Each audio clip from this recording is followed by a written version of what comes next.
Oui, allô? Allô? Oui? Allô? Oui, allô? Bonsoir, monsieur Maurice. Oui, bonsoir, c'est qui? C'est Aïcha. Aïcha Damel. Ah, Aïcha, ça va bien? Oui, ça va, vous allez bien? Tu as changé de numéro? Non, ça c'est mon numéro Malitel. Ah bon, je le connaissais pas. D'accord. Ah, ok. C'est le numéro Malitel de mon orange. Ok, d'accord, très bien. Ça va bien? Oui, ça va, la famille, Ça madame va, et les enfants. ça va, tout le monde J'espère va que bien. tout le monde Grâce va à bien. Dieu, ça va bien. Ok, super. Ok. Je voulais vous informer par rapport à la situation de l'évolution de nos startups. D'accord, Parce qu'actuellement, nous sommes en phase de recrutement des médecins. d'accord. Bien, c'est Donc, bien. pour ça, c'est vous qui nous avez mis en contact avec Dr. Chaka, Oui, avec qui on a travaillé pendant le concours du GSBC.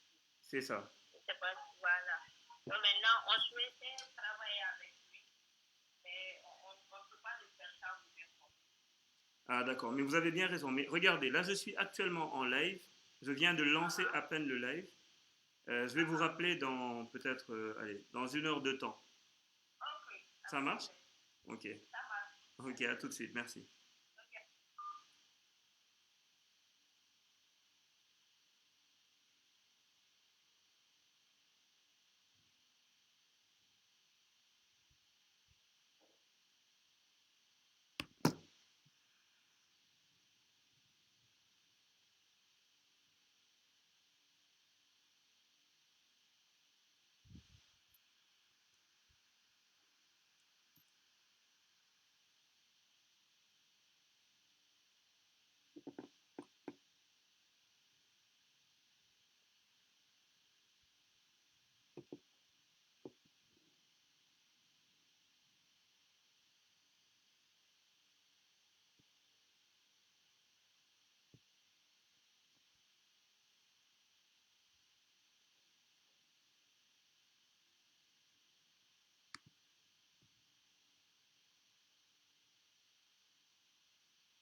Excellence, Monsieur le chef d'État, au nom de...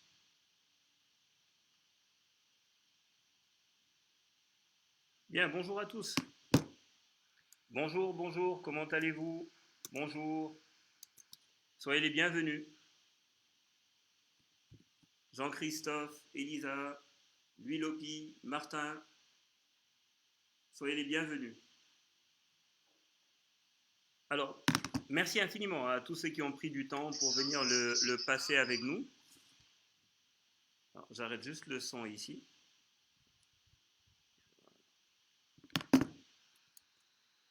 Voilà, bienvenue à tous. Hein. Bienvenue à vous tous qui êtes là. Alors, les événements de ces dernières 48 heures m'ont poussé en fait à déprogrammer ce live. Il était initialement prévu vendredi, et comme vous le savez actuellement à Bamako, on est dans une période un peu troublée, une période de... On est à la limite de l'insurrection. Et donc, ne sachant pas quelles conséquences, quel impact est-ce que cette situation aurait sur les réseaux sociaux, notamment sur la qualité de la connexion, j'ai préféré déprogrammer le live de vendredi et le placer à dimanche. Alors malheureusement, je dois vous dire quand même que il y a quand même une ombre sur ce live-là, c'est que les réseaux peuvent se dégrader à n'importe quel moment, tenant compte de la situation qui n'est toujours pas réglée et qui, semble-t-il, va en s'empirant, malgré les appels au calme et à l'apaisement renouvelés hein, des amis du Mali, du président et de certaines personnes, de l'imam lui-même. L'imam Diko lui-même qui a appelé à l'apaisement. Donc on espère que ça va bien se passer jusqu'à la fin. Toutefois, pendant que je vous parle, il y a les... Salut Dili, sois le bienvenu. Bamba Dembélé, sois le bienvenu. Alors pendant que je vous parle, en fait, il se susurre que la maison du président de l'Assemblée nationale, donc le précédent président de l'Assemblée nationale, aujourd'hui président de la Haute Cour de justice, aurait fait les frais en fait du mécontentement populaire Bon, voilà. Donc, il se pourrait en fait que la situation au cours du live en fait évolue d'une manière particulière. Bien, donc je vous tiendrai informé de toute façon au fur et à mesure. Alors, merci à tous. Je voulais commencer ce live en fait par parler d'un sujet dont on ne parle pas beaucoup sur nos télévisions africaines.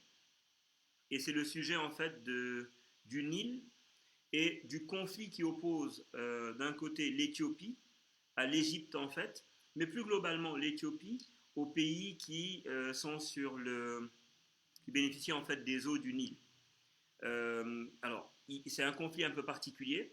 J'avais pas du tout prévu d'en parler, mais si vous en êtes d'accord et si ça correspond à un intérêt de votre part, je songe à faire un live spécifique dessus sur la question de la guerre du Nil. Et je songe à le nommer comme ça. La guerre du Nil aura-t-elle lieu? Voilà, donc, et puis dites-moi dans les commentaires, hein, dites-moi si c'est quelque chose qui peut entrer en résonance avec quelque chose qui vous intéresse. Est-ce que c'est une bonne idée de le faire ou pas? Vous savez comment ça fonctionne. Nous recherchons en priorité une grande interactivité dans ce live. Ok. euh, donc, la guerre du Nil aura-t-elle lieu? Et pourquoi j'en parle? Donc, rapidement, je brosse le sujet et ensuite on passe au cœur du sujet, ce qui nous a amené. Ok.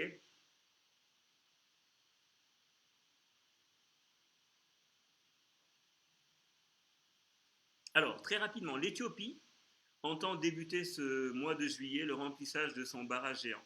L'Éthiopie a construit une infrastructure énormissime, infrastructure qui, à terme, hein, devrait recevoir une capacité de 74 milliards de mètres cubes d'eau, donc qui devrait le prendre du Nil en fait, et qui devrait augmenter la capacité de production d'électricité de l'Éthiopie de 270%. Et qui permettrait même à l'Éthiopie de devenir un pays exportateur en fait d'électricité aux pays voisins et qui pourrait éventuellement rapporter à Addis Abeba près de 2 milliards de dollars par an. Et ça permettrait donc, si ça se faisait, d'amortir assez rapidement le coût de l'ouvrage en fait. Mais le problème en fait, il vient d'où? C'est que l'Égypte craint de ne plus maîtriser le débit d'un fleuve qui est essentiel à sa survie. 93% des besoins d'électricité de l'Égypte dépendent du Nil. Le vrai problème, et c'est là qu'il y a un problème de rupture d'égalité quand même, c'est que l'Égypte a longtemps vécu du Nil et l'Éthiopie, vous en souvenez tous, dans les années 90, 80-90 en tout cas, les Égyptiens mouraient de faim, littéralement. Et donc, ayant vécu cette première difficulté-là, ils se sont dit qu'ils allaient tout faire pour ne plus avoir cette difficulté-là en le réglant avec un ouvrage de cette nature-là. Et ça s'appelle c'est le barrage en tout cas d'Éthiopie. Et alors, c'est un ouvrage énormissime. Hein. Ah, merci beaucoup. Alors, puis c'est bien noté. Hein. Très intéressé. Jean-Christophe, bonne idée. Ok, parfait. Bonsoir, docteur Dibi, sois le bienvenu. Je salue ton épouse, Dibi. Maman Dibi Anne, sois la bienvenue. Voilà. Ok, donc dans ce cas, je vais vous informer en fait de cette question-là, parce que la guerre du Nil, en fait, pourquoi j'appelle ce point la guerre du Nil? Parce que il n'oppose pas seulement l'Égypte à l'Éthiopie, il oppose l'Égypte à l'Éthiopie, mais aussi le Soudan, parce que le Soudan est aussi sur le parcours du Nil. Il intéresse aussi plus globalement les pays d'Afrique de l'Est, qui tirent tous d'une certaine façon avantage de ce fleuve-là, mais il le permet aussi parce que les États-Unis, vous le savez, ont comme allié dans cette région-là l'Égypte, et de l'autre côté, il y a la Chine qui a fait de l'Éthiopie son précaré, et l'Éthiopie aujourd'hui est presque un des ateliers de la Chine, donc un des ateliers du monde. Dans sa perspective aujourd'hui d'industrialisation de l'Éthiopie, ils ont des besoins en électricité qui sont accrus. Or, ces derniers temps, ils ont eu énormément de délestage et les entreprises là-bas, c'est devenu même leur talon d'Achille. Okay, donc aujourd'hui, ils sont en train de résorber ça. Donc c'est un ouvrage d'1,8 km de haut, de long plutôt, et 145 mètres, auquel il y a des fondations d'environ une dizaine de mètres en fait. Et ça devrait générer une capacité de 6000 MW. Alors, ce qu'il faut savoir, c'est qu'aujourd'hui, au Sénégal, on a environ 1100 MW. Donc, cette capacité, ce barrage, devrait donner à comment ça s'appelle, à l'Éthiopie, une capacité 6 fois supérieure à celle du Sénégal. Et donc, c'est environ 6000 mégawatts qui seront produits. Et c'est vraiment quelque chose qui va changer la donne avec l'Éthiopie. Ce qui est particulier, c'est que d'un côté, ils sont en pleine négociation. Ils avaient fait une réunion tripartite où il y avait le Soudan, l'Éthiopie et l'Égypte. Et à l'issue de cette réunion, ils ont communiqué pour dire que bon, aucune partie n'ira dans un sens ou dans l'autre. Mais à la grande surprise de tout le monde, le ministre éthiopien a dit que eux, en juillet, ils commencent le remplissage. Parce que bon, c'est une période favorable, hein, c'est l'hivernage. Et d'ailleurs, l'hivernage a un nom un peu particulier chez eux, ça s'appelle Kemet ou quelque chose comme ça. Bon, mais je vous dirai ça. Et donc, qu'est-ce que ça a comme conséquence? C'est que s'il démarre le remplissage du barrage, aujourd'hui, on ne sait pas quelles seront les conséquences sur l'Égypte, justement, qui est en aval de l'Éthiopie. Et deuxième chose, c'est que l'Éthiopie, en fait, elle a besoin de débuter ça absolument parce qu'elle est dans une phase d'industrialisation et que ça permet, et pour vous dire que c'est quand même le lieu d'un affrontement assez terrible, la Banque mondiale a refusé de financer. Et le mode de financement aussi est quelque chose de particulier. La Banque mondiale a refusé de financer cet ouvrage en prétextant qu'il coûtait trop cher et qu'il y avait trop de problèmes sur sa rentabilisation. Sauf que la Banque mondiale, c'est l'outil en fait de domination des États-Unis, c'est un des leviers de domination des États-Unis, et l'Éthiopie ne s'est pas laissé faire. L'Éthiopie a financé cet ouvrage avec des fonds nationaux, donc de son budget national, et de l'autre côté, elle a fait un appel à cotisation de la part de sa population, et donc c'est les Éthiopiens qui individuellement ont financé pour avoir cet ouvrage-là. Et je trouve que le modèle, en fait, est un modèle très particulier, et ça rend particulièrement intéressant ce qui est en train de se passer aujourd'hui en Éthiopie. Donc je voulais mettre le projecteur dessus. Et si vous en êtes d'accord, je ferai un point dessus mercredi prochain. Mercredi prochain, donc, sur la guerre du Nil aura-t-elle lieu, hein. Petit jeu de mots sur la guerre de Troie aura-t-elle lieu, hein. Voilà. Ah oui, avec plaisir. Alors Jean-Christophe, avec grand, grand plaisir. Alors, je vous partage le lien. Il y a un lien Zoom maintenant. Vous le savez, hein, pour ceux qui partagent maintenant le live depuis quelques temps. Maintenant, il y a un lien Zoom et je vous le partage ici. Alors, je ne sais pas si je suis au bon endroit. Alors, vous me dites, je vérifie juste que j'ai le bon élément. Alors, attendez. Ah, c'est plutôt là. Voilà, une seconde, hein, je vous partage le lien Zoom. Et puis, n'hésitez pas, si vous souhaitez intervenir dans le live, vous n'avez qu'une chose à faire, c'est de cliquer sur le lien et vous apparaîtrez dans la salle d'attente et je n'aurai plus qu'à vous intégrer en fait dans le live et puis ce sera réglé. Ça marche? Voilà, je voulais partager. N'hésitez pas si vous souhaitez participer au live à cliquer sur le lien et vous apparaîtrez dans la salle d'attente de Zoom et je pourrai vous intégrer et vous donnerai votre point de vue. Ça marche? Jean-Christophe, je garde ton invitation, on va préparer ensemble. Ok? Merci beaucoup. Voilà. Et alors, le sujet d'aujourd'hui, en fait, c'est comprendre la présidentielle US. Alors, ça fait, je pense que c'est le troisième live que nous préparons, que j'interviens sur ce sujet.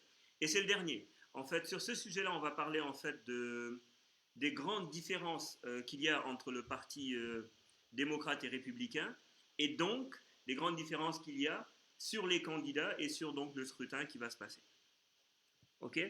Donc si vous en êtes d'accord, sans plus tarder, débutons. Alors, voici ce que je vous propose en fait. J'ai 8 points à voir avec vous. 8. Création d'emplois, parce que les démocrates et les républicains ont des opinions très différentes sur l'économie, mais une fois qu'ils sont au pouvoir, les actions des candidats peuvent ne pas coïncider avec les vues de leur parti. Ça rend assez difficile, c'est vrai, l'évaluation et la détermination du meilleur profil de parti pour l'économie américaine, mais ce n'est pas le sujet. Le sujet, c'est que tout le monde comprenne ce qui se joue en ce moment, et que les gens soient capables de, voilà, de se déterminer sur qui est le meilleur, sans a priori, et surtout hors du brouhaha médiatique que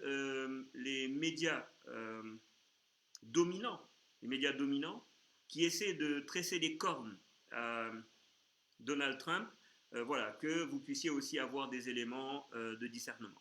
Voilà un peu le sujet. Donc, on va parler, si vous en êtes d'accord, création d'emplois, revenu minimum, taxes, impôts, immigration, politique sanitaire, changement climatique, rôle du gouvernement, gestion de la dette, sécurité nationale et puis commerce. Voilà. Donc sans plus tarder, débutons. Alors de manière globale, les démocrates, alors il y a deux grandes différences en fait entre les démocrates et les républicains. Les démocrates, en règle générale, orientent leur politique économique au profit des familles, c'est-à-dire les familles à faible revenu et à revenu intermédiaire. Eux, ils partent de l'hypothèse, et c'est ça leur parti pris idéologique, ils croient que la réduction des inégalités de revenus est le meilleur moyen de favoriser la croissance économique. Et donc, ils sont orientés demande, en fait. Cette croyance est basée sur l'idée que les familles à faible revenu ont tendance à dépenser de l'argent supplémentaire pour les besoins de base, ce qui augmente directement la demande. Okay. Et puis, si vous voulez, les démocrates sont aussi les tenants de l'idée que, de la théorie économique de Keynes, selon laquelle le gouvernement doit aider à sortir le pays de la récession. Okay. Puis de l'autre côté, vous avez les républicains qui, eux, ont en règle générale, et on a par exemple au nombre des républicains les plus... Alors, par exemple, on a eu le Fair Deal du président Harry Truman, qui a proposé une législation spécifique, en fait, pour soutenir la vision du rêve américain. Et en 2010, on a eu les démocrates qui ont élargi cette vision-là pour y inclure les soins de santé avec l'Obamacare. Le président, comment il s'appelle, il y a un président démocrate, Franklin Delano Roosevelt, a d'abord décrit la Déclaration économique des droits dans son discours sur l'état de l'Union en 1944. Il a mis en place en fait une législation alimentaire. On dit d'ailleurs que c'est lui qui a le plus poussé la question en fait des questions sociales. Il les a le plus poussées le plus loin possible. Et puis, de l'autre côté, vous avez les républicains qui, eux, considèrent que l'économie, elle, par contre, eux, ils préconisent une économie de l'offre, hein, qui profite principalement aux entreprises et aux investisseurs. Et ils affirment en fait que les réductions d'impôts sur les entreprises leur permettent d'embaucher plus de monde, plus de travailleurs, et donc, en augmentant la demande, ils augmentent la croissance. En théorie, l'augmentation des revenus d'une économie plus forte compense la perte de revenus initiale au fil du temps. Et vous avez donc chez les républicains le fait qu'ils prônent littéralement le droit de rechercher la prospérité sans ingérence du gouvernement. Donc ils soutiennent que, en fait, il faut de l'autodiscipline, il faut que l'entreprise soit au rendez-vous et qu'elle soit performante, qu'il y ait de l'épargne et qu'il y ait de l'investissement en permanence. C'est cette approche-là qui est favorable aux affaires qui caractérise les républicains, qui a conduit la plupart des gens à croire que finalement les républicains, quand on a des républicains, ils sont meilleurs pour l'économie. Mais on verra que de manière approfondie, quand on examine au fond les choses, les démocrates sont à bien des égards, en fait, ils sont meilleurs que les républicains sur la question de l'économie. Okay. Et c'est un des sujets que je me propose d'examiner avec vous, si vous en êtes d'accord. Je rappelle que ce que je vous ai proposé, en fait, c'est de parler de 8 sujets. On va commencer par celui de la création d'emplois. Parce que aux États-Unis, c'est vraiment un sujet majeur. L'État ne crée pas des emplois, mais c'est un indicateur de la bonne gouvernance. Quand un gouvernement, quand un président a été performant, il a comme conséquence qu'il a créé des emplois.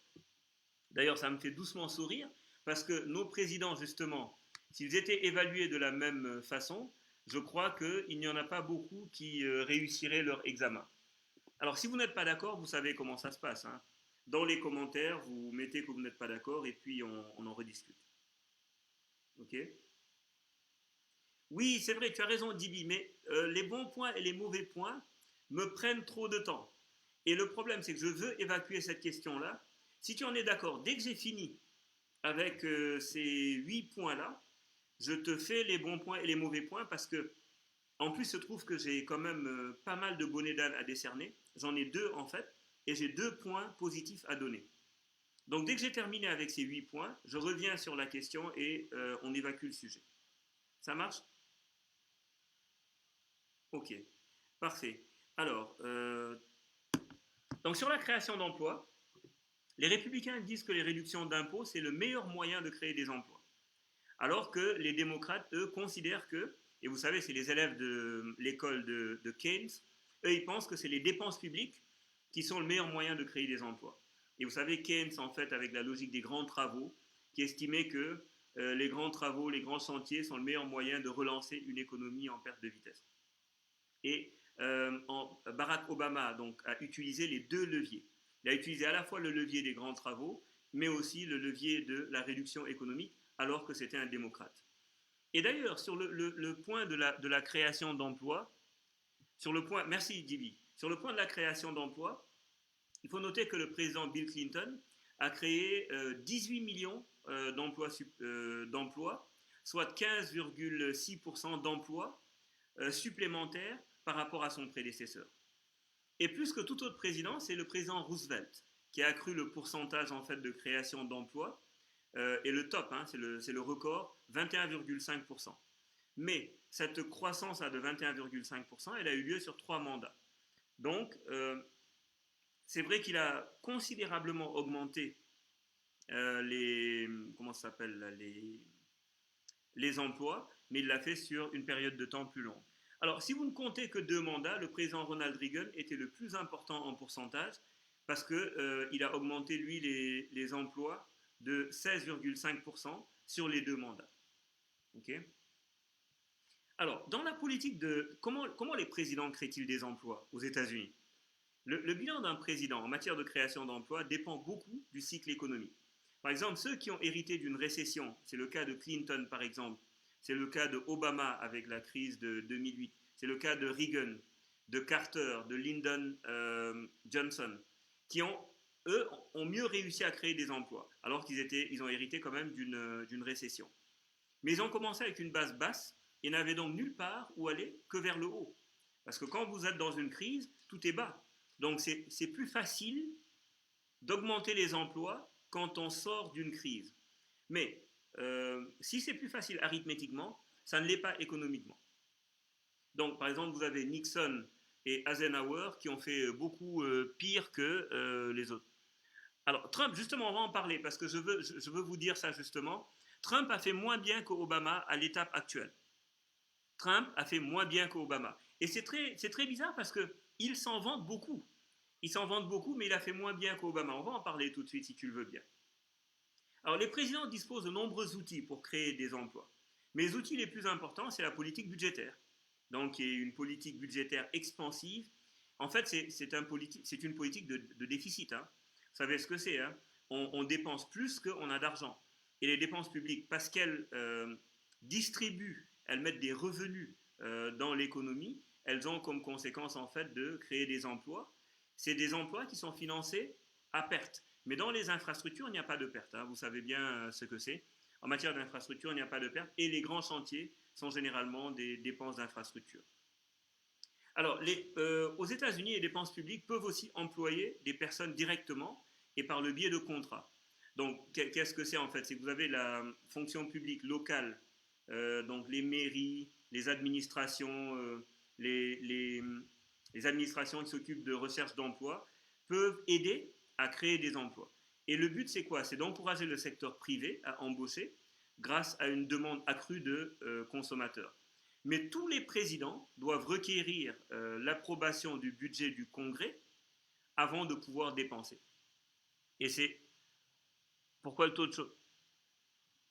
Oui, alors, non, oui, effectivement, c'est une très bonne question, Pi. On va en parler tout de suite. Le taux de chômage était historiquement bas avant le Covid, en fait, mais Trump n'a pas créé tant d'emplois que ça. À cause, et on va le voir, hein, si tu veux bien. Je vais répondre à ta question dans le détail. Donc, la deuxième chose, c'est que Trump a créé 6,7 millions d'emplois pour ses 35 premiers mois. 6,7 millions d'emplois. Obama donc, a créé, sur la même période, hein, en 35 mois, 7,9 millions d'emplois. 6,7, 7,9. 4,7 millions d'emplois, il les a créés au cours de ces 3 premières années. Et c'est ça qui fait Il était sur une bonne cadence au départ. Parce que sur les 3 premières années, il était en train de caracoler en tête.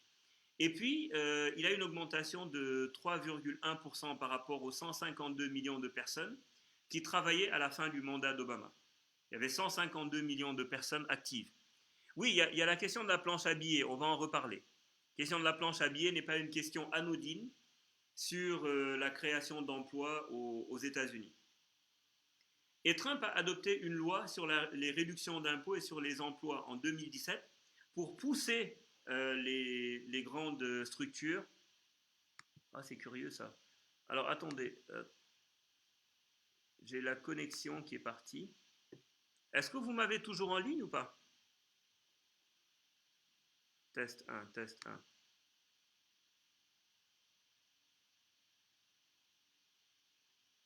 Test 1, test.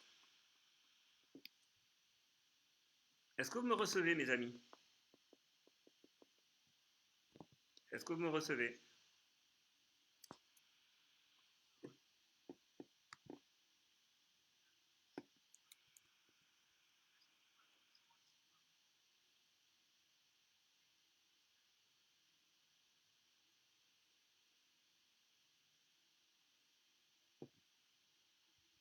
Oui, bonsoir Mariko. Sois le bienvenu. Ok, bon, ben c'est bon, je suis de retour. La connexion a coupé en fait le lien Zoom. Je vais donc vous envoyer le nouveau lien pour ceux qui souhaitent participer. Le nouveau lien, parce qu'il a changé, ce n'est plus le même lien. Bon, je vous le passe là sur les commentaires. Voilà, c'est celui-là le bon lien. Hein, donc n'hésitez pas si vous souhaitez.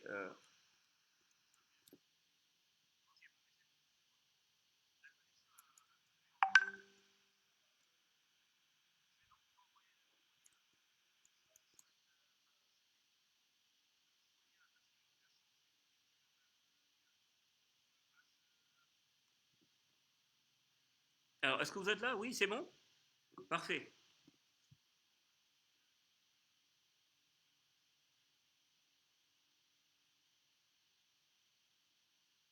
C'est bon, on est bon là? Vous me recevez? Ok, merci beaucoup. Bien, alors, maintenant, il s'agit en fait de regarder en fait si les 6 millions, et c'est ça hein, ta question, Pi, est-ce que les 6 millions sont si importants que ça? En fait, non, ce n'est pas un record. Malgré le fait que le président se dise particulièrement satisfait des emplois qu'il a créés au cours de ses 3 années de pouvoir, 3 premières années de pouvoir, il a dit en fait, hein, parce que c'est ça qu'il dit clairement, nous produisons des emplois comme vous n'en avez jamais vu auparavant dans ce pays, lors d'un discours qu'il a fait récemment. Mais il n'est pas nécessaire de remonter loin pour trouver 3 ans de meilleure croissance de l'emploi. Les 3 années qui ont précédé sous Barack Obama ont été meilleures. Les 36 premiers mois de Trump, en fait, il a créé 6,6 millions d'emplois, mais au cours d'une période comparable de 36 mois à la fin du mandat d'Obama, les employeurs avaient ajouté 8 millions 1. 8,1 millions. Ah, c'est curieux ça. Alors, est-ce que vous voyez le lien du direct? Ah, il est passé, puis attends, je te le mets en réponse hein, à ton. Je le mets en réponse, comme ça tu l'auras directement. Voilà, parfait. C'est bon?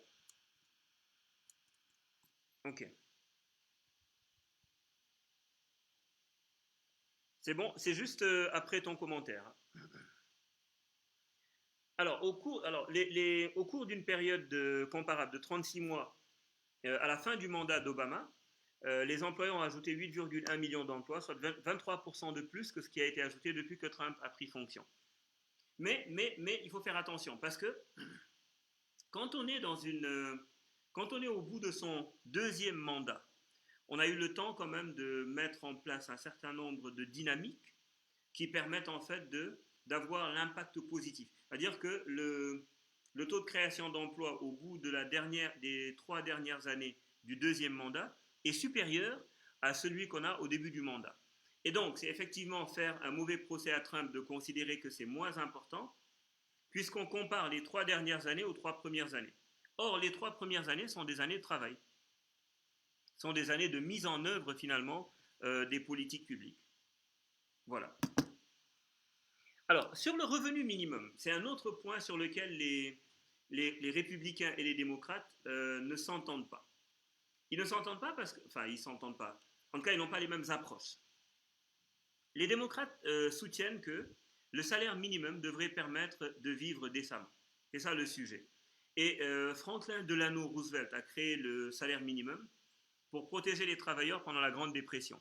C'est très curieux, hein, que ce soit d'ailleurs aux États-Unis que le salaire minimum ait été vu de cette façon-là. Et pendant cette période-là, le salaire horaire était de 0,25 $, ce qui correspond à un peu moins de 5 $ quand on actualise en fait, quand on actualise aujourd'hui. Et le Congrès démocrate a relevé les salaires minimums en 2007.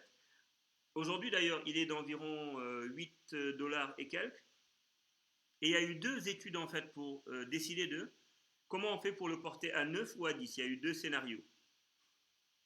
Si on le met à 9 $, quel impact est-ce que ça a?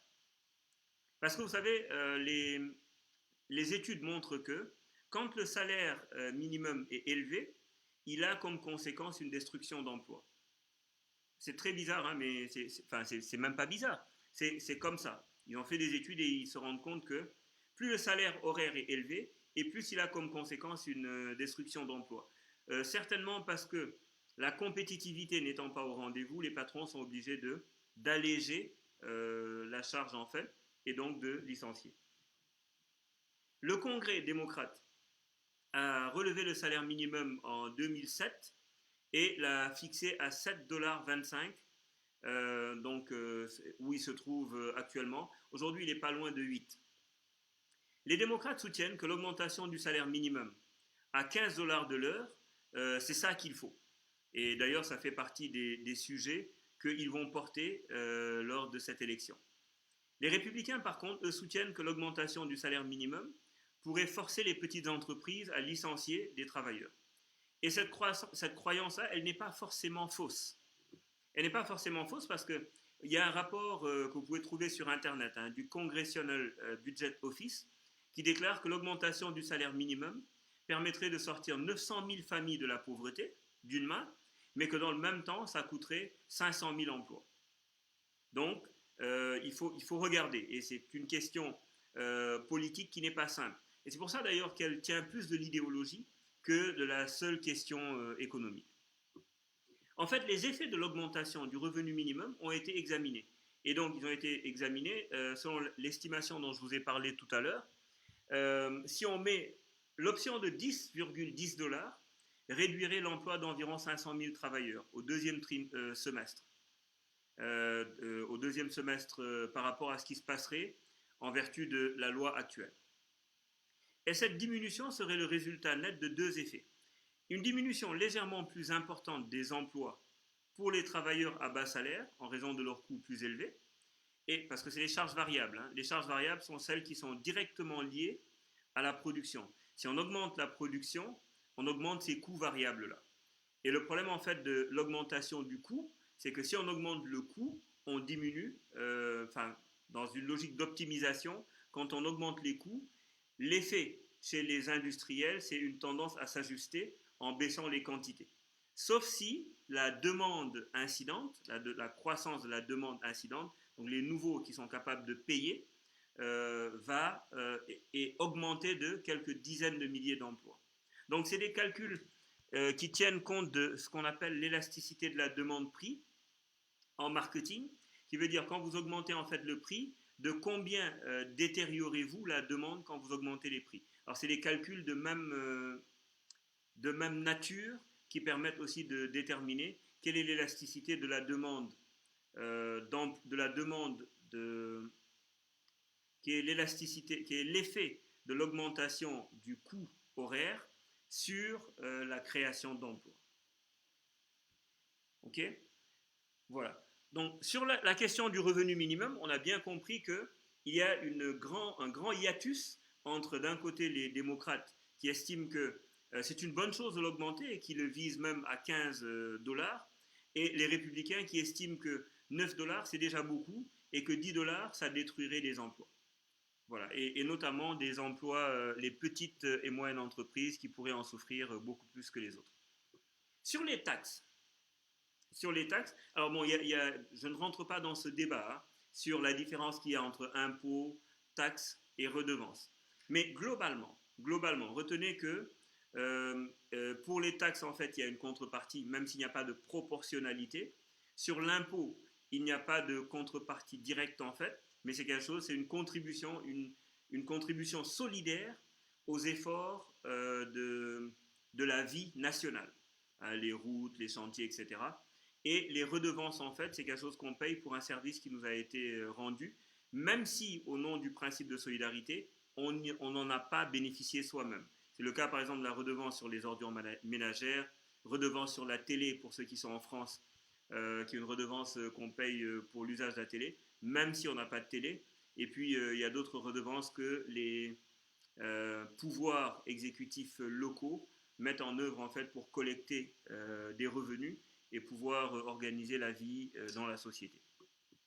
Sur les taxes, en fait, les républicains, eux, sont en faveur d'une fiscalité dégressive. C'est-à-dire qu'ils estiment qu'il doit y avoir un taux inférieur sur les entreprises, les investissements et les hauts revenus. Et ce qui suit comprend plusieurs initiatives fiscales qui ont été prises par le Parti républicain, par exemple. La fiscalité dégressive, c'est plus vous montez en termes de revenus et moins vous devez payer. Et ensuite, il y a des choses que vous ne devez pas payer. Quand vous êtes si vous voulez, vous avez des taux moins importants quand vous êtes une entreprise, quand vous êtes dans de l'investissement et quand vos revenus sont élevés. En 2018, sur les réductions d'impôts et les emplois, le taux d'imposition maximal a été abaissé en fait. Le taux d'impôt sur les sociétés est passé à 21% et celui d'imposition pour les personnes, impôt sur le revenu en fait, est passé à 37%. Donc le rabais fiscal de Bush en fait qui date de 2008, hein, rabais fiscal donc avait combattu en fait, avait aidé à combattre la récession. Vous savez 2008 crise financière, la triple crise hein, financière, économique et alimentaire de 2008. Donc Bush avait mis en place, donc à la fin de 2008 en fait, on a eu cette question là de mise en place de rabais fiscal qui permettait en fait de pouvoir passer la récession sans trop de problèmes. La loi sur la croissance économique et la réconciliation des allègements fiscaux, la consolidation des allègements fiscaux, a réduit les impôts des propriétaires donc en 2001. Et ça aussi, c'est les républicains qui l'ont mise en œuvre. Et puis, si vous voulez, en 2004, vous avez la loi sur la réconciliation, la consolidation des allègements fiscaux pour l'emploi et la croissance, qui a réduit les impôts des entreprises.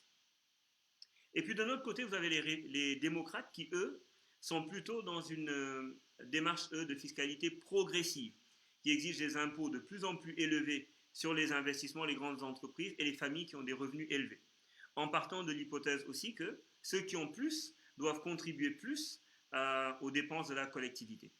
Et là-dessus aussi, vous avez la loi omnibus de réconciliation budgétaire que Clinton avait mise en œuvre et qui avait relevé à 36% le taux d'imposition des plus élevés sur les revenus et les sociétés. En 2009, vous avez aussi le plan de relance économique d'Obama qui avait réduit les impôts pour lutter contre la grande récession. 2009, je vous rappelle qu'on sort de la grande crise financière, hein, la crise des subprimes, et donc il a mis en place en fait un plan de relance économique pour pouvoir tirer les gens d'affaires. Et donc il a réduit les impôts, malgré le fait qu'en règle générale, c'est les démocrates en fait qui luttent pour que ces impôts-là soient augmentés. Et puis en 2010, à cause de l'Obamacare, il a augmenté les impôts, Obama a augmenté les impôts sur les hauts revenus et les investissements pour pouvoir financer sa loi sur l'assurance. Quatrième point, donc, c'est l'immigration. Donc, c'est un vrai sujet de discorde entre les républicains et les démocrates. Parce que les démocrates, eux, voient l'Amérique comme une nation d'immigrants, un pays d'immigrants. Et les immigrants alors, il faut le savoir aussi, les immigrants ont stimulé les 2 tiers de la croissance économique américaine depuis 2011. Ils ont fondé, quand vous êtes aux États-Unis, et c'est vrai quand même que la plupart des entrepreneurs américains, 30% des entrepreneurs américains sont des immigrants. Et plus de 50% des entrepreneurs américains immigrants ont fondé des startups qui sont évaluées à plus de 1 milliard de dollars, en particulier dans l'agriculture et la construction. Il y a un exemple en fait qui est frappant, c'est 2014. Les immigrants occupaient 43% des emplois agricoles, mais seulement 20% étaient documentés. Il y a beaucoup de travail au black aussi. Et les démocrates veulent accueillir les demandeurs d'asile et les réfugiés. Et d'ailleurs, si vous regardez bien dans le débat aujourd'hui, Trump a bloqué par exemple l'immigration aujourd'hui. On ne peut pas immigrer aux États-Unis, il a bloqué les visas de type C, et donc ces visas en fait des travailleurs qualifiés. Il les a bloqués. Aujourd'hui, on ne peut pas immigrer aux États-Unis. C'est la Silicon Valley qui est vent debout en fait contre ça, parce que eux, leurs principaux travailleurs, c'est les Syriens, c'est les Indiens, c'est les Brésiliens dans une certaine partie, c'est les Africains, donc des pays anglophones tels que le Ghana, tels que l'Afrique du Sud. Voilà, ces pays-là sont présents dans les plus grandes cohortes. Les plus grandes cohortes en fait d'immigrés viennent de ces pays-là. Et donc les démocrates veulent accueillir, eux, les demandeurs d'asile et les réfugiés en règle générale. D'ailleurs, le président Obama avait créé le programme des Dreamers. En fait, le programme des Dreamers, c'est le Deferred Action, enfin le programme d'action différée pour les arrivées d'enfants. Alors, en résumé, il s'agissait de quoi? C'est l'administration, c'est d'ailleurs l'administration Trump qui a le plus remis en cause ce programme-là, et on en reparlera quand je parlerai des républicains. Mais l'idée, c'est quoi? C'est de protéger en fait contre l'expulsion les personnes qui sont amenées aux États-Unis pendant qu'elles étaient enfants. Et c'est elles qu'on appelle les Dreamers. Obama a également, mais par contre, il faut le dire, Obama a beaucoup déporté des migrants. Parce qu'on a tendance à voir Obama comme celui qui est le chantre de la démocratie, il a aidé les Noirs. Que nenni. Que nenni. Non, non, non. Le nombre total de déportations sous Obama a atteint un sommet. En 2012, par exemple, il a déporté 409 849 personnes. Alors que, après c'est tombé à 250 000, mais depuis que Trump est arrivé, il a déporté entre 220 000 et 285 000 par an. Donc vous voyez bien que Obama a déporté plus de personnes que Donald Trump en fait. Et puis, et ce n'est pas la seule différence, c'est que les républicains aussi cherchent à protéger les travailleurs américains et les industries américaines. C'est d'ailleurs le fondement, c'est parce qu'ils cherchent à les protéger que les politiques d'immigration de Trump, et on avait un vrai débat dessus avec Pi et avec Ivance il y a quelques jours, sur la différence qu'il y a entre nationalisme, patriotisme et préférence nationale. Alors les politiques d'immigration des républicains, et celles de Trump en particulier, empruntent le nationalisme économique.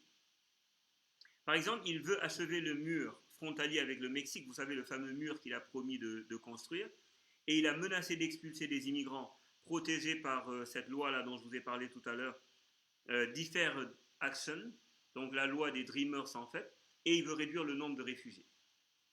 Voilà, donc le plan de Obama là-dessus est sans appel, et le plan des démocrates en fait, c'est ouvrir et accompagner en fait les réfugiés. D'ailleurs, aux États-Unis, on distingue en fait les migrants, les réfugiés et les demandeurs d'asile.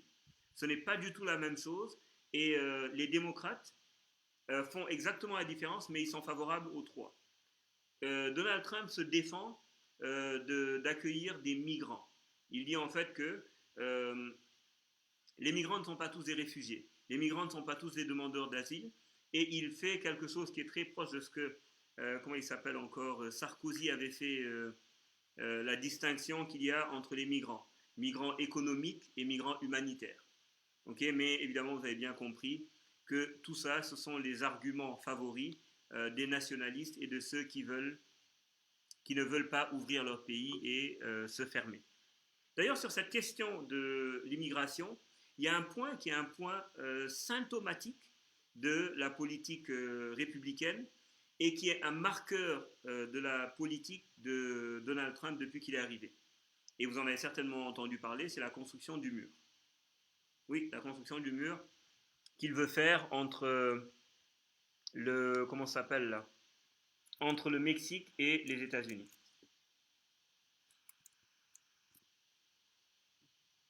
Alors, dans le budget, en fait, le budget 2019, le président a prévu. Alors, le mur devrait coûter 18 milliards de dollars. 18 milliards de dollars pour faire le mur. En 2019, il a demandé 1,6 milliard de dollars pour construire environ 65 miles. Des miles, en fait, c'est 1,9, donc c'est x2 approximativement. Donc 130 km de mur dans le sud du Texas qu'il a obtenu. Et le budget prévoit également le financement et l'embauche de près de 2000 agents supplémentaires qui vont être chargés de l'application des lois de l'immigration et de 750 agents qui vont patrouiller sur la frontière en fait.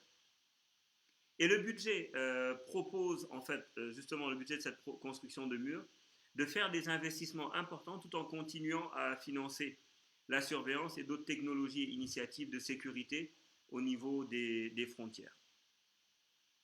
Sur la politique sanitaire, et là c'est encore un autre point où les républicains et les démocrates vont s'écharper, c'est que les républicains plaident contre les soins de santé universels, qu'ils appellent eux du socialisme.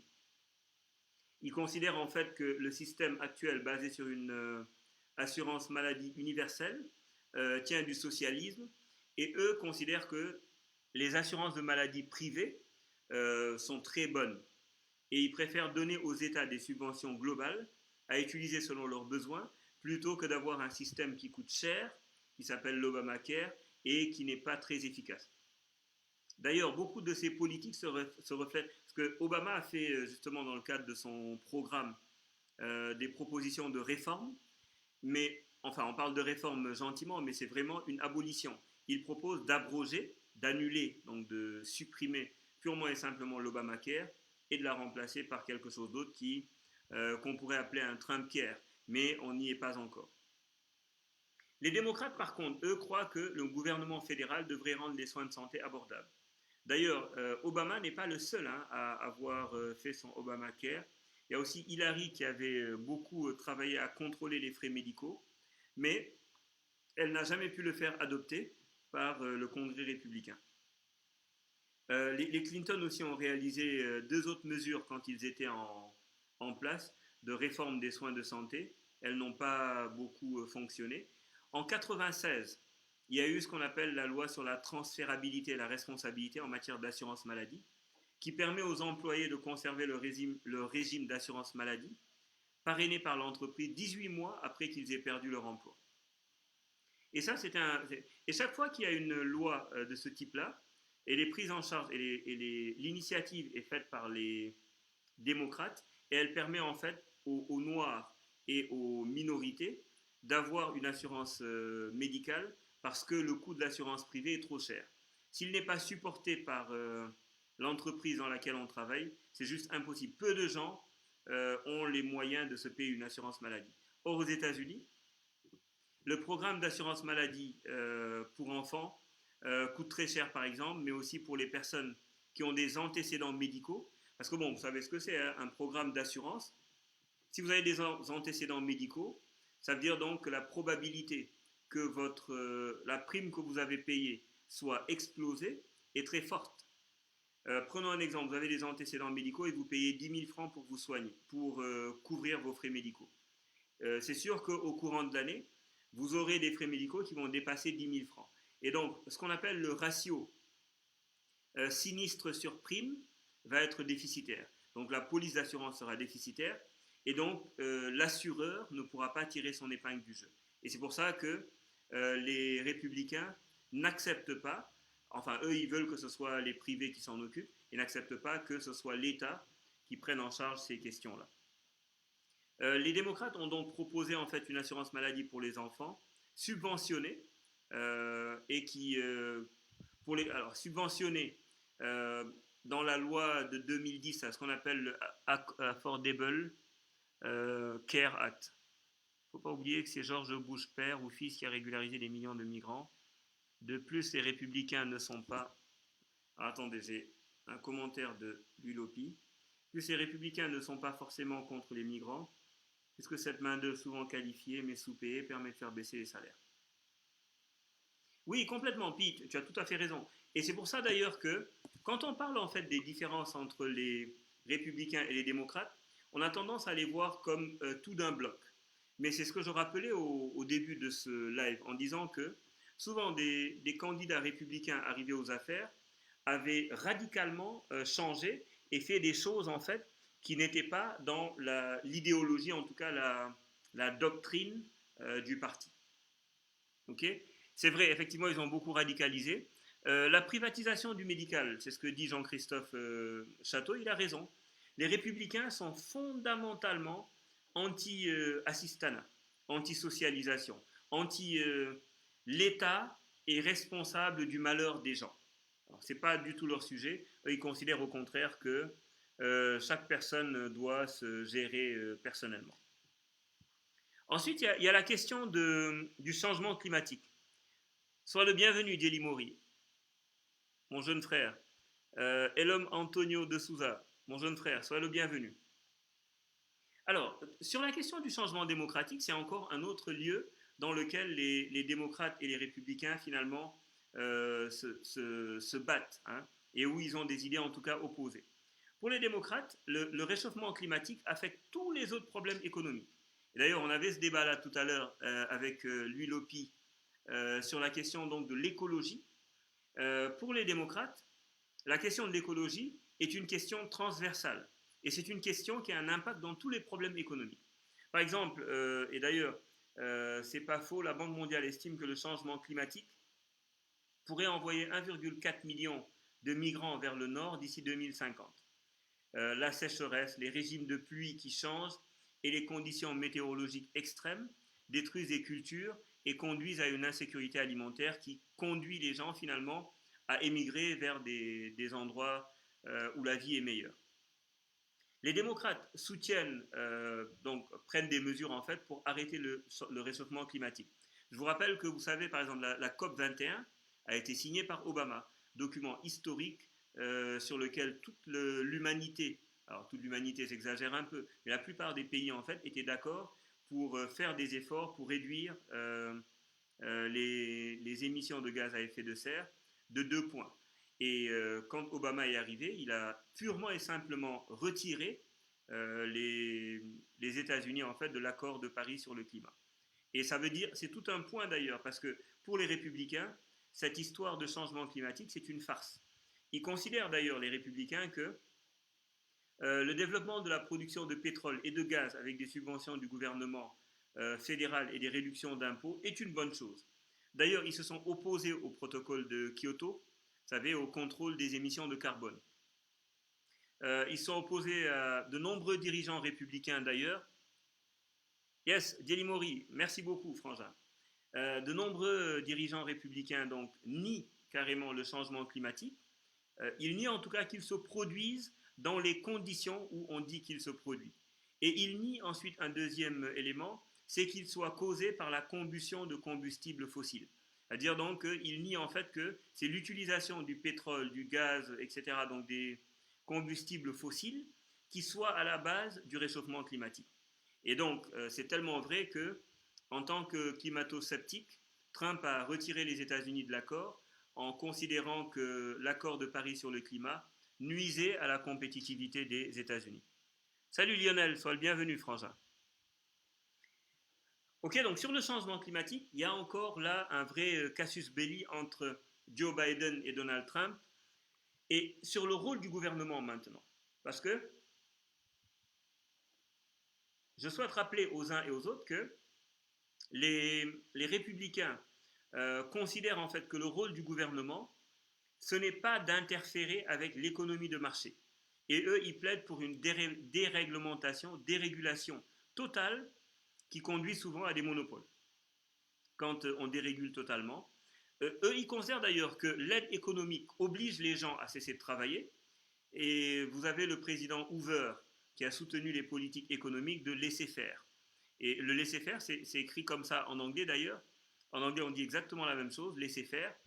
Il croyait, lui, et il avait tort, c'est mon point de vue, il avait tort de penser que le marché libre se corrigerait tout seul. C'est-à-dire que pendant la Grande Dépression, en fait, il a considéré que si on laisse faire le marché, la fameuse théorie, vous savez, de, comment il dit ça encore, Adam Smith, la main invisible, le marché va s'auto-réguler. Si on laisse faire le marché, il va trouver lui-même les mécanismes de sa propre régulation. Alors, à contrario, les démocrates prônent un gouvernement fédéral fort pour soutenir le bien-être, donc le welfare, et d'autres programmes sociaux pour aider les familles à faible revenu. Par exemple, pendant la Grande Dépression, donc, Franklin Delano Roosevelt a rallié les Américains pour soutenir les dépenses massives du gouvernement.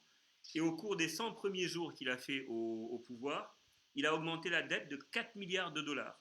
Il a créé 16 nouvelles agences et puis des lois. Par exemple, vous avez ce qu'on a appelé la Work Progress Administration, qui a employé à elle seule 8,5 millions de personnes pour construire des ponts, des routes, des bâtiments publics, des parcs et des aéroports. Je vous rappelle, je vous l'avais dit, les démocrates considèrent en fait que les grands chantiers, et de ce point de vue-là, c'est des partisans de l'école keynésienne. Ils considèrent que c'est les grands travaux qui font la croissance. Et donc, Delano Roosevelt était également responsable de la création de la sécurité sociale.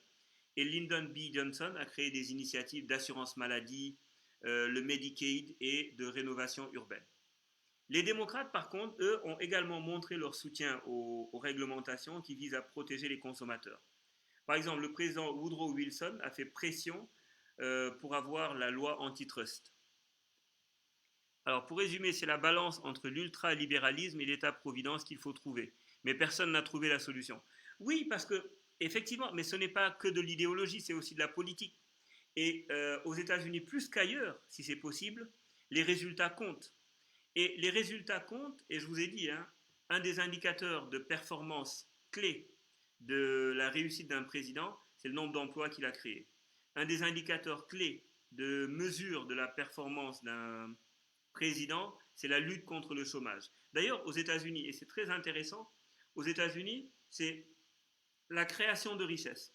Et donc, le président, on le considère un peu comme le grand CEO, le grand Chief Executive Officer de la multinationale États-Unis.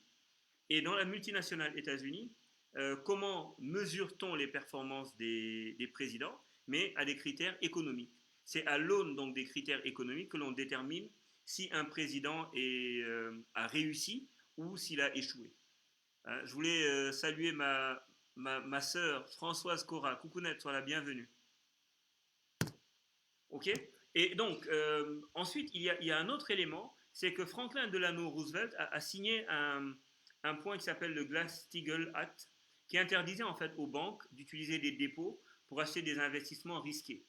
Vous vous rendez compte, Roosevelt, que très loin, on parle de très loin, avait déjà mis en œuvre des mesures qui, si elles avaient été respectées, parce qu'elles ont été dérégulées après, elles ont été annulées, abrogées, rapportées, modifiées par de nouvelles lois, mais si elles avaient été maintenues, probablement la crise des subprimes n'aurait sûrement pas existé. Parce que de quoi il s'agissait dans la crise des subprimes? C'est que les banques utilisaient les dépôts de leurs clients pour acheter des actifs qui étaient finalement toxiques et qui n'existaient pas, des actifs titrisés. Et Clinton, donc, a travaillé avec les républicains du Congrès, Clinton démocrate et les républicains du Congrès, pour abroger justement le Glass-Steagall Act et le recours des banques aux produits dérivés. C'est lui qui a créé la crise financière de 2008. Voilà. Alors, je vous parlais tout à l'heure de la théorie économique du laisser-faire. Il faut que je rappelle 3 éléments qui la caractérisent. Premier élément, c'est le capitalisme. Deuxième élément, c'est l'économie de libre marché. Et le troisième élément, c'est la théorie du marché rationnel ou de la main invisible. Alors, le capitalisme, en fait, c'est un système économique extrêmement simple où les entités privées possèdent les facteurs de production. Les partisans donc du capitalisme de laisser-faire conviennent que la cupidité. Ils appellent ça en anglais greed. Greed is good. La cupidité des capitaines d'industrie est bonne. Et d'ailleurs, c'est le président Ronald Reagan qui le dit. Le gouvernement n'est pas la solution à notre problème, le gouvernement est le problème. Et donc, ils veulent que le gouvernement laisse faire simplement. Et dans le laisser-faire, le gouvernement devrait laisser le capitalisme suivre son propre chemin avec le moins d'ingérence possible. De l'autre côté, vous avez l'économie de marché libre. Donc, l'économie libre de marché, c'est que le capitalisme a besoin d'une économie de marché pour fixer les prix et distribuer les biens et services. Les entreprises vendent leurs marchandises au prix le plus élevé que les consommateurs payent. En même temps, les acheteurs recherchent les prix les plus bas pour les biens et les services qu'ils souhaitent. Les travailleurs offrent leurs services au salaire le plus élevé possible que leurs compétences leur permettent. Et les employeurs s'efforcent d'obtenir les meilleurs employés possibles au prix le plus bas possible. Vous voyez donc comment se structure finalement ce déterminant, ce laisser-faire en termes d'économie de marché. Et c'est comme une vente aux enchères en fait. Le marché libre en fait permet de fixer les prix des biens et des services qui reflètent leur valeur réelle, leur valeur sur le marché. Ça donne une image d'ailleurs assez précise de l'offre et de la demande. Oui, on parle de capitalisme laisser-faire, exactement, c'est ça. D'ailleurs, c'est écrit comme ça en anglais. Hein, pour ceux que ça intéresse, et je sais que Dr Anne, justement, qui a fait de brillantes études de lettres en anglais, n'est-ce pas, DB, hein, c'est sur de l'anglais, hein, brillantes études de lettres en anglais, ne me contredira pas sur le laisser-faire. Et donc, une économie de marché, en fait, requiert donc la propriété privée de biens et de services. Les propriétaires sont libres de produire, d'acheter et de vendre sur un marché concurrentiel. La force de la pression concurrentielle maintient les prix bas. Parce que si tout le monde est en concurrence, tout le monde a intérêt à maintenir les prix les plus bas possibles pour que les acheteurs viennent chercher les prix. D'ailleurs, c'est ce qui garantit que la société fournisse efficacement des biens et services. Quand je parle d'efficacement ici, c'est la société qui gagne le plus d'argent est celle qui est capable de détruire le moins de matériaux, de forces de travail, de capitaux pour produire ses biens et de maximiser les profits qu'il va en tirer. Et dès que la demande augmente, pour un article particulier, les prix augmentent. Et c'est le mécanisme en fait de la loi et de la demande qui permet de réguler ça. Les concurrents voient dans ce cadre du marché libre, les concurrents voient qu'ils peuvent augmenter leurs profits en produisant, en ajoutant des choses à un produit en fait. Cela fait qu'ils peuvent vendre un produit de meilleure qualité à un prix moins élevé. Et donc ça fait que dans cette guerre-là, il y a une espèce de sélection naturelle. Et la sélection naturelle fait qu'il ne subsiste sur le marché que les meilleurs acteurs, les meilleurs concurrents. Mais pour que ça fonctionne, et c'est ça la loi anti-fraude et anti-trust et la loi contre le délit d'initié, ça suppose qu'ils aient un accès égal aux mêmes informations. Vous vous souvenez, quand on a parlé de l'affaire Aquilée, il y a une rupture d'égalité dans l'accès à l'information, puisque les gens de Aquilée avaient accès à des informations privilégiées auxquelles elles n'auraient pas eu accès si elles n'avaient pas été consultantes dans cette entreprise-là. Ok ? Donc, je souhaite la bienvenue à Viviane et à Fifi. Voilà. Donc, le gouvernement protège les marchés. Il s'assure que personne ne manipule les marchés et que tous ont un accès égal à l'information. C'est pour ça d'ailleurs qu'aux États-Unis, la question donc des marchés est confiée à une agence nationale, Security Exchange Council, qui s'occupe en fait de vérifier que tous les acteurs sur le marché respectent de manière particulière, respectent bien en tout cas la théorie enfin respectent bien l'intégrité de la participation au marché. Okay, il n'y a pas de délit d'initié et qu'elles n'ont pas manipulé les marchés pour leur avantage. Enfin, l'économie du laisser-faire suppose aussi que les forces du marché libre évaluent à elles seules correctement chaque investissement. La théorie du marché rationnel suppose que tous les investisseurs fondent leurs décisions sur la logique plutôt que sur l'émotion. et les consommateurs recherchent toutes les informations disponibles pour chacune des actions présentes sur le marché, chacune des obligations ou chacune des marchandises présentes sur le marché. Et tous les acheteurs et les vendeurs ont accès aux mêmes informations. Si quelqu'un essaie de spéculer et de conduire le prix au-dessus de sa valeur, les investisseurs avisés ne l'achèteront pas. Et même un fonds commun de placement bien géré ne pourrait pas surperformer si la théorie du marché rationnel est vraie. Et la théorie, là d'ailleurs, stipule de manière très précise que les cours des actions évaluent rationnellement à la fois la valeur d'aujourd'hui, mais la valeur future d'un actif.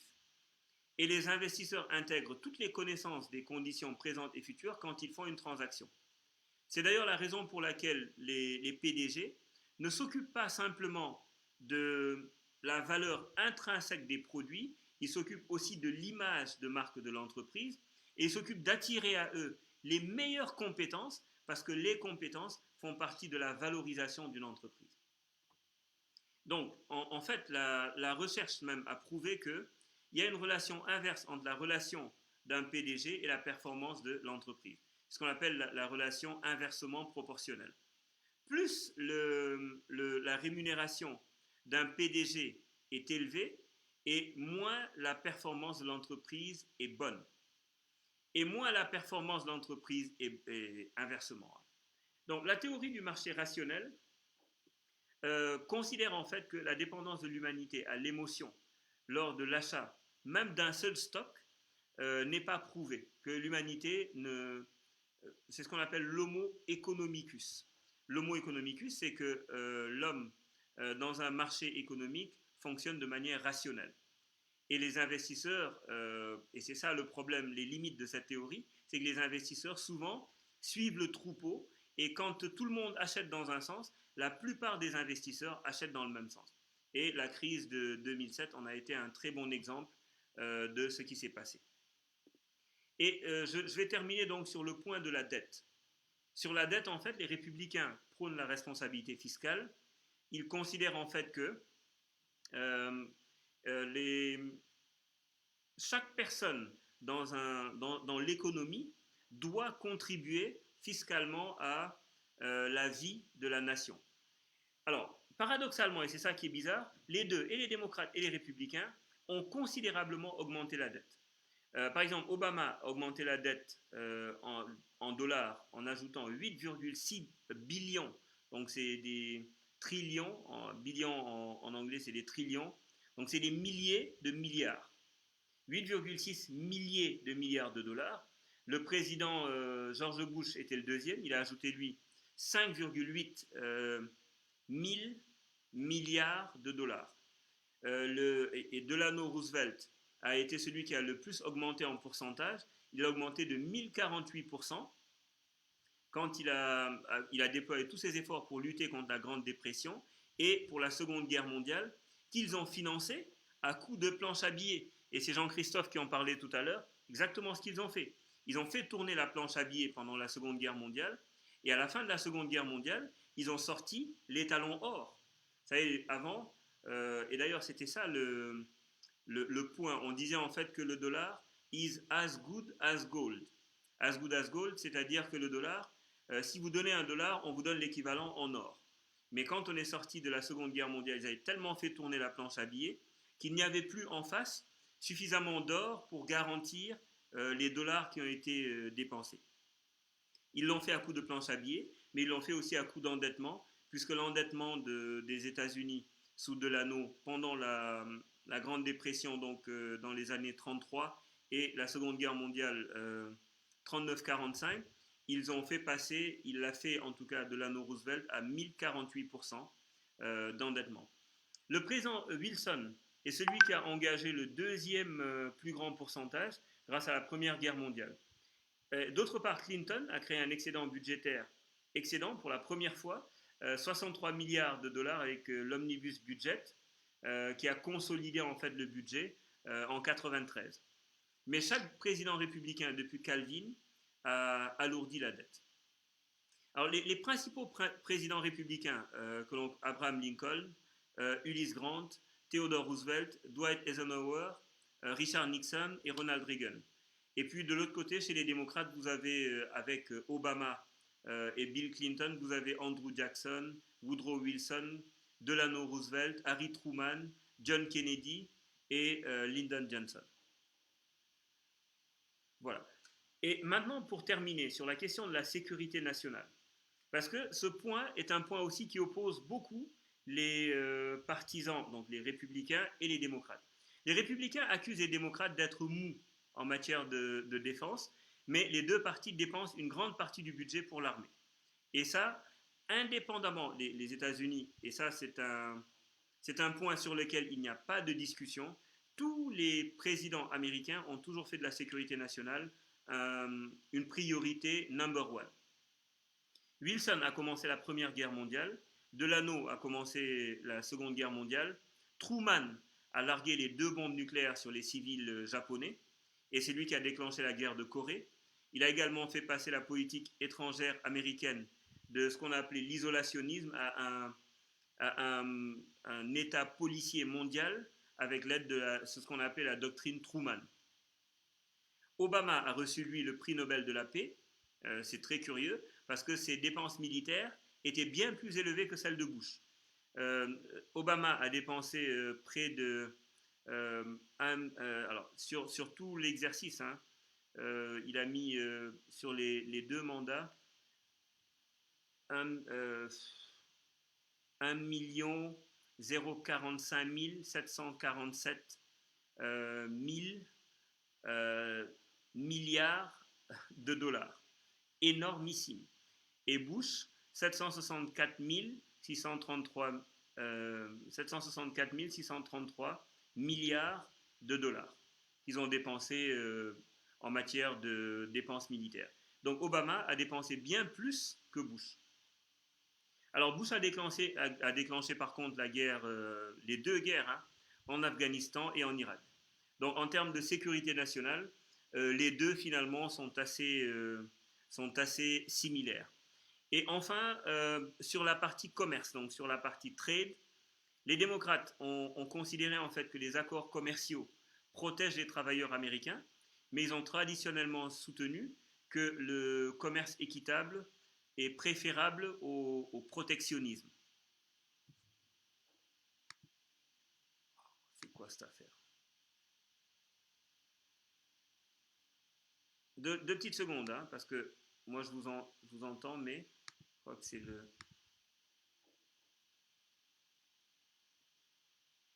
Voilà, donc je repartage le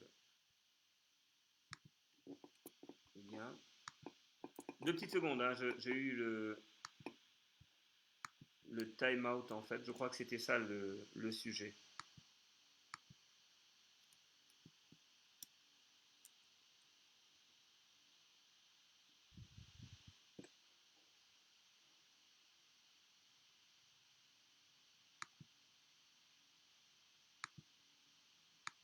Voilà, petite seconde, hein.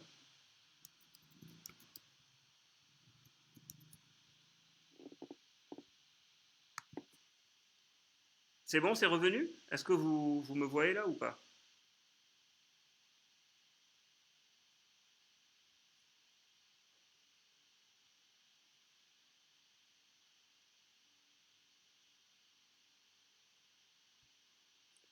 Oui, alors, très bien. Donc, juste sur le commerce, terminé dessus. Les démocrates, donc, vis-à-vis du commerce, en fait, considèrent donc qu'il faut des accords commerciaux, que ça protège les travailleurs américains. Et ils ont toujours soutenu que le commerce, quand il est équitable, en fait, vaut mieux que le protectionnisme. Mais cette attitude a changé par rapport à l'externalisation des emplois. Par exemple, le président Wilson avait signé la loi Underwood-Simons pour abaisser les tarifs, en fait. Et Clinton avait signé l'accord de libre-échange nord-américain, le plus important au monde. Et Reagan et le président Bush, en fait, ont négocié l'ALENA, donc l'accord entre l'Amérique du Nord et l'Amérique latine, en fait. Donc l'accord de zone de libre-échange entre les deux. Les républicains, par contre, ont soutenu le protectionnisme commercial jusqu'à l'impact dévastateur de la loi Smooth Hawley Tarif, voilà, qui a radicalement changé la donne. Si vous voulez, et sur le commerce quand même, il y a quelque chose qui tient du libéralisme et qui n'est plus simplement quelque chose de républicain et de démocrate, mais qui concerne finalement tout le monde. C'est la question donc du libre-échangisme. Le libre-échangisme. Obama a signé 4 accords avec la Colombie, la Corée, le Panama, le Pérou, mais ces accords ont d'abord été négociés par George Bush. Hoover a signé la loi pour aider l'industrie américaine pendant la dépression, mais d'autres pays ont imposé des tarifs douaniers, faisant chuter le commerce mondial de 66%. Et puis les républicains enfin ont signé les libres accords commerciaux jusqu'à ce que Trump revienne au protectionnisme en déclenchant les guerres commerciales avec la Chine, notamment sur l'affaire Huawei que vous avez suivie et dont nous avons parlé justement dans la géopolitique de la pandémie sur la 5G et le fait que Huawei a pris les devants par rapport à ça. Bien, maintenant en résumé, de nombreux facteurs quand même influencent l'impact des présidents républicains ou démocrates sur les performances économiques. Donc il y a les récessions, il y a les guerres, il y a les politiques des anciens présidents, mais certaines recherches montrent que la croissance économique est meilleure sous les démocrates. Les démocrates sont de meilleurs gestionnaires que les républicains. Maintenant, sur la question donc de l'impact de la crise en fait, l'impact de l'élection sur l'Afrique, c'est extrêmement simple. Hein. Aucun président, alors Donald Trump n'en a rien à faire. Donald Trump a dit clairement que lui, ça ne l'intéressait pas ce qui se passait en Afrique. Cependant, il cherche quand même à rétablir son influence en Afrique.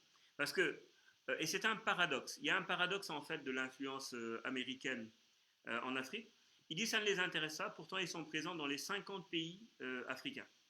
Il y a 50 pays africains où les États-Unis sont présents. Deuxième chose, c'est qu'il y a ce qu'on appelle l'Africom. Africom, en fait, c'est la force, c'est les bases en fait américaines qui sont présentes sur le continent et qui sont des bases facteurs d'influence américaine. Troisième élément sur l'influence américaine, c'est la lutte du précaré que se livre la Chine. La Chine arrive et les États-Unis n'ont pas envie de voir la Chine arriver. Et donc, Donald Trump a un peu diminué la présence américaine en Afrique, mais avec la présence chinoise, s'il est réélu, il va forcément changer de fusil d'épaule et être plus présent en Afrique. Mais Joe Biden a toujours été, et les démocrates ont toujours été par nature très intéressés par ce qui se passe sur le continent. Ils ont toujours beaucoup aidé le continent, notamment à travers les organisations multilatérales, la Banque mondiale, la Banque africaine de développement, l'OMS, l'Organisation mondiale de la santé, et tout ce qui est de manière générale les organisations multilatérales. C'est aussi un des grands centres, les États-Unis sont un des grands centres des zones de libre-échange et de la dérégulation et du libéralisme à tout crin. Donc, je ne sais pas dans quelle mesure, et c'est ça moi mon sujet c'est de dire, quel que soit celui qui viendra en responsabilité, il est peu probable que l'Afrique y soit une priorité. Mais mon point de vue, c'est que les démocrates sont moins pernicieux pour les États-Unis, pour la question raciale aux États-Unis, celle des Noirs, et pour la question de l'Afrique. Voilà, je m'étais dit que j'allais prendre parti à la fin, et c'est ce que j'ai fait. Maintenant, si vous me le permettez, oui, exactement, les Russes ont aussi mis le pied en Afrique, même si les Russes, aujourd'hui, on les voit plus présents dans des élections en Europe et dans le Moyen-Orient, où ils ont vraiment des stratégies d'influence ouvertes. Par exemple, l'élection en France, ils ont pris fait et cause pour François Fillon à l'époque, avant de... Bon, évidemment, c'est des hommes politiques. Ils essaient maintenant de s'entendre avec Macron, même si leurs relations sont exécrables. Les Russes refont leur alliance avec la Syrie, justement, et avec la Russie. La Russie, justement, qui a fait l'objet d'une tentative, la Turquie, qui a fait l'objet d'une tentative de coup d'État et qui est aujourd'hui peu en odeur de sainteté avec l'Union européenne, mais qui est très proche de la Russie, justement, et la Russie qui, elle, tient la main à Bachar el-Assad en Syrie, il y a peu de chances qu'il se passe quelque chose de ce côté-là. Voilà. Je voulais saluer Noah Tamba et François Ferdinand Gay, mes chers amis. Voilà. J'avais promis en fait de faire le point maintenant sur ce qui se passe en fait, mes bons et mauvais points au Sénégal. Pour le Sénégal, en fait, les bons points. Alors, on va commencer par les bons points. Les bons points, en fait, c'est que je trouve en fait que alors, les mauvais points, c'est qu'on ramène Habré en prison. Et je trouve en fait que Macky Sall, franchement, hein, moi je pensais que Macky Sall n'avait plus de parole. Alors, je savais qu'il n'avait pas de parole. Il nous a dit en fait qu'il allait réduire son mandat, il ne l'a pas fait. Il nous a dit plein de choses qu'il n'a pas fait. Mais franchement, le retour de Habré en prison, c'est une indignité.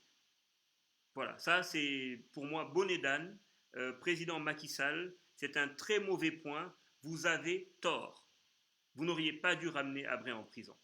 Et je sais, hein, mes amis, qu'on ne sera peut-être pas d'accord dessus, parce que je sais que dans l'imaginaire populaire, Habré est quelqu'un de pas bien. Mais non, franchement, non. Je pense que quand on prend Habré, on doit aussi prendre Idriss Déby. Et ils doivent s'asseoir ensemble aux mêmes endroits parce qu'ils ont été dans les mêmes combats.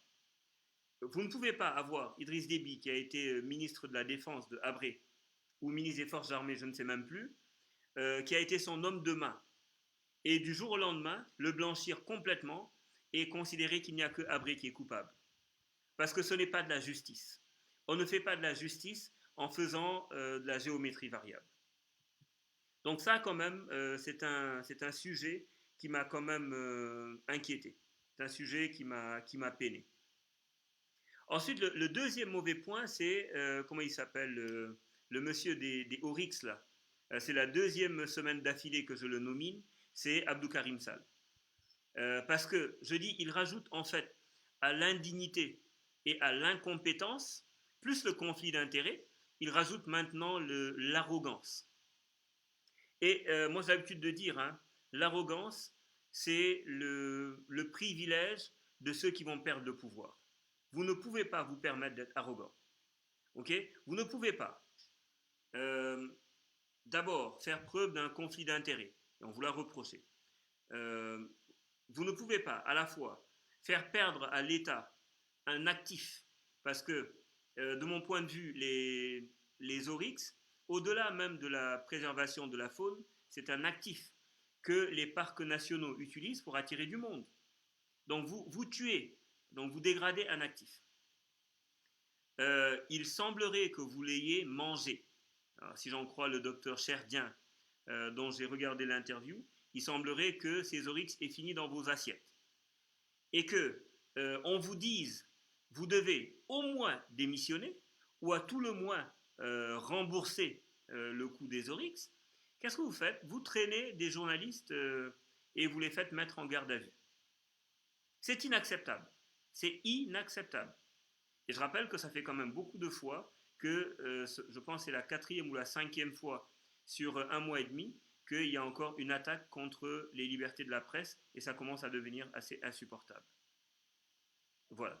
Et puis l'autre chose donc, dont je voulais me réjouir, et je l'avais dit au début de ce live en fait, c'est le rôle du Premier ministre éthiopien dans ce qu'il fait pour restaurer la splendeur de l'Éthiopie. Et j'explique pourquoi moi j'aime beaucoup l'Éthiopie, parce que c'est l'un des seuls pays africains à n'avoir jamais été colonisé. Un des seuls pays africains à n'avoir jamais été colonisé. Ensuite, c'est le pays africain à la trajectoire de développement la plus incroyable. Et cette trajectoire de développement incroyable-là me fait penser que finalement, on n'est pas l'Afrique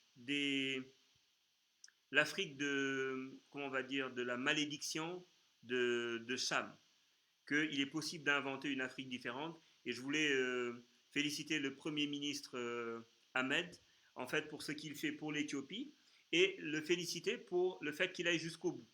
Cependant, je crains que cette question-là du barrage éthiopien n'expose l'Éthiopie à des représailles de la part de l'Égypte. L'Égypte a trop à perdre, mais l'Égypte oublie un peu rapidement qu'elle a utilisé de manière presque unilatérale 93% des eaux du Nil, alors que les eaux du Nil, le Nil bleu par exemple, prend sa source en Éthiopie. Alors au nom de quoi ils seraient les seuls à en bénéficier? Et au nom de quoi on ne peut pas s'entendre sur un partage des eaux? Moi je suis un partisan du partage des eaux. Et donc je vous en parlerai, puisque vous semblez être intéressé par cette question, mercredi prochain, Inch'Allah, si tout se passe bien ici à Bamako. Ok? Alors, je ne sais pas si vous avez des questions, je n'en vois pas. Donc, je voulais vous remercier du fond du cœur pour votre disponibilité à ce rendez-vous qui commence à être un must-have. Et je vous souhaite une très bonne journée. Je vous dis à tous bonne semaine. Reprenez bien le boulot. Prenez soin de vous et de ceux que vous aimez. Voilà. Merci infiniment et puis à bientôt.